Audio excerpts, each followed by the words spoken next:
नकली चलन हमारे प्रतिदिन के जीवन में जो कुछ होता है उसका उपयोग करते हुए हम इसकी ओर वस्तुपरक दृष्टि से देखें। लोग नकली का निर्माण करते हैं, इसका कारण असली का मूल्य है। उदाहरण के तौर पर नकली चलन के विषय में सोचें। यह विश्व के हमारे भाग्य में काफी प्रचलित है। लोग नकली पैसा बनाते हैं क्योंकि असली का मूल्य है।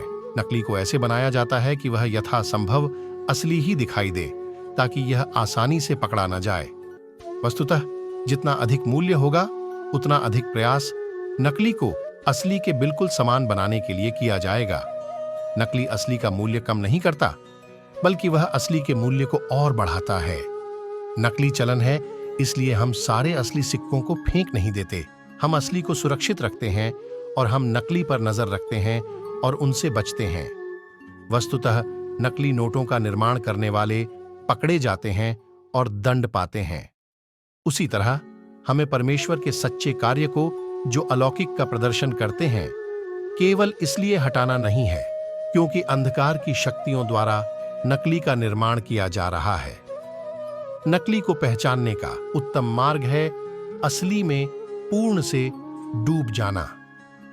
जब हम जान लेते हैं कि असली विस्तृत रूप से कैसे दिखाई देता है, तब हम नकली को बड़ी आसानी से पहचान सकते हैं।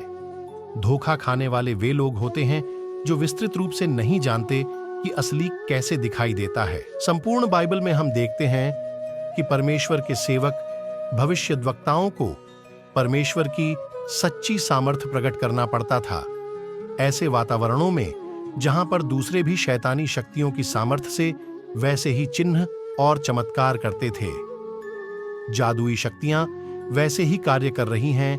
केवल इस कारण से परमेश्वर ने अपने सेवकों को अलौकिक चिन्ह और चमत्कार करने रुक जाने के लिए नहीं कहा, बल्कि परमेश्वर ने बार बार यह दिखा दिया कि उसके सेवकों के द्वारा कार्य करने वाली उसकी सामर्थ्य अंधकार की सामर्थ्य से अधिक बढ़कर है। मूसा और मिस्र के जादूगर मूसा, जिसकी परवरिश फिरौन के राज दरबार में हुई थी, उन शक्तियों से परिचित होगा जो मिस्र के टोना करने वाले और जादूगर प्रकट करते थे। जब परमेश्वर ने मूसा को फिरौन के सामने जाने की आज्ञा दी, तब प्रभु ने मूसा को तैयार किया कि वह उसके हाथ की लाठी से अलौकिक कार्यों को प्रकट करे। निर्गमन 7:8-12-8। फिर यहोवा ने मूसा और हारून से इस प्रकार कहा।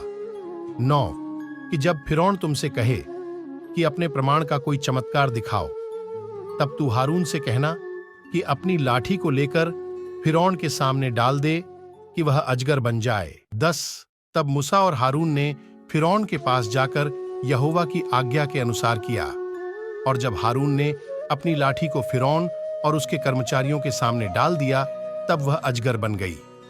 11 तब फिरौन ने पंडितों और टोनहा करने वालों को बुलवाया, और मिस्र के जादूगरों ने आकर अपने अपने तंत्र मंत्र से वैसा ही किया। 12 उन्होंने भी अपनी अपनी लाठी को डाल दिया और वे भी अजगर बन गए, परंतु हारून की लाठी उनकी लाठियों को निगल गई।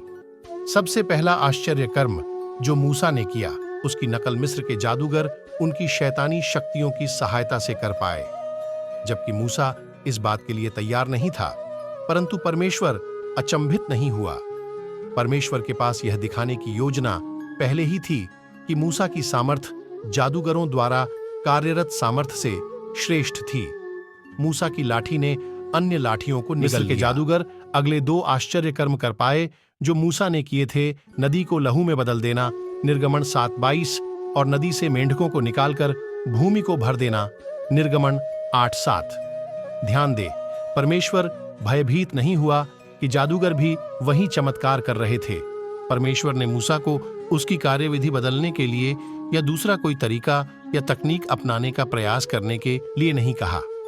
परमेश्वर ने अगले आश्चर्य कर्म की ओर मूसा की अगुवाई की। जादूगर मूसा द्वारा किए गए पहले 3 आश्चर्यों की नकल कर पाए, परंतु अपनी शैतानी शक्ति की सहायता से वे उतना ही कर पाए। इससे परे वे मात्र दर्शक बने रहे और उन्हें यह कबूल करना पड़ा कि परमेश्वर का हाथ मूसा पर है। परमेश्वर की सामर्थ्य शैतान के कार्यों से कहीं अधिक श्रेष्ठ थी। निर्गमन 8:18-19। 18 तब जादूगरों ने कहा कि अपने तंत्र मंत्रों के बल से हम भी कुटकियां ले आएं, परंतु यह उनसे न हो सका और मनुष्यों और पशुओं दोनों पर कुटकियां बनी ही रहीं। 19 तब जादूगरों ने फिरौन से कहा, यह तो परमेश्वर के हाथ का काम है। तो भी यहोवा के कहने के अनुसार फिरौन का मन कठोर होता गया और उसने मूसा और हारून की बात न मानी। हमारे लिए यहाँ पर एक सबक है। केवल इसलिए कि नकली काम किए जा रहे हैं, हम यीशु के नाम में चंगाइयां, छुटकारा, चिन्ह और चमत्कार करना बंद नहीं करते। हमें संसार को यह दिखाने की जरूरत है कि परमेश्वर की सामर्थ अंधकार की शक्तियों से कहीं अधिक श्रेष्ठ है। एलिय्याह और बाल के भविष्यद्वक्ता। एलिय्याह ऐसे समय में जी रहा था जब बाल के भविष्यद्वक्ता और अश्शेरा के भविष्यद्वक्ताओं को राजा अहाब और उसकी पत्नी ईजबेल का समर्थन था। रानी ईजबेल ने बढ़ावा देने के कारण पूरा देश मूर्ति पूजा और जादू टोने से व्याप्त था। एलिय्याह ने प्रभु की अगुवाई में कर्मेल पर्वत पर इन भविष्यद्वक्ताओं को चुनौती दी।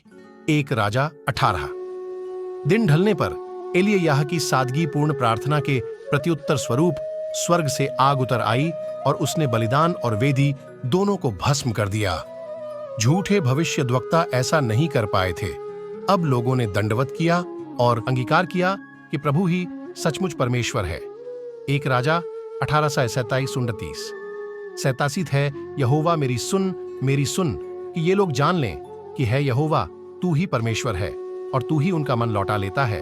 28 तब यहोवा की आग आकाश से प्रकट हुई और होम बलि को लकड़ी और पत्थरों और धूलि समेत भस्म कर दिया और गड्ढे में का जल भी सूखा दिया। 29 यह देख सब लोग मुंह के बल गिरकर बोल उठे, यहोवा ही परमेश्वर है, यहोवा ही परमेश्वर है। हम सचमुच ऐसे समय में जी रहे हैं जब परमेश्वर कलीसिया पर अपना पवित्र आत्मा उंडेल रहा है।